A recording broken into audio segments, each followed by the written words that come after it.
Well, it's still just fresh in your mind. If you remember, Charlotte pointed out that she believes that by legalizing prostitution, that the people in this industry, so the prostitutes, would be more willing to go to the local authorities and such like that. But I think we all know from doing like Title IX that even in rape cases, like the vast majority of those that are sexually abused or those that are raped do not go to the authorities, even in today when rape itself is already illegal. So I think that's pure wrong speculation to assume that those in legal prostitution, if we legalize it here in the US, like they would go to the authorities in that way, because I believe that there's still like a sense of shame that's still over them that way.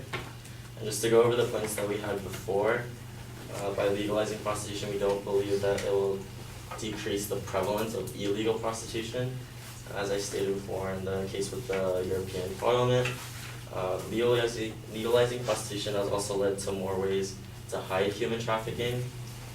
It's also increased the overall market and brought in more illegal prostitutes, which makes it harder to crack down on. The affirmative had claimed that by making prostitution legal, it would give the authorities more time to find the illegal prostitutes and the pimps and such like that. But if we're increasing the market, then that would actually make it more difficult for the authorities to crack down on them. Also, legalizing prostitution will not destigmatize the people a part of it, whether they're brothels or pimps. Anything in this industry is still stigmatized in that way. Legalizing prostitution, again, will also increase and encourage other countries to bring in illegal prostitutes as well as exploit their sex trafficking here. Legalizing does not promise adherency in the US, so even if it is legal, there are ways to avoid it, such as like tax fraud, or they'll just avoid this whole legal process as a whole.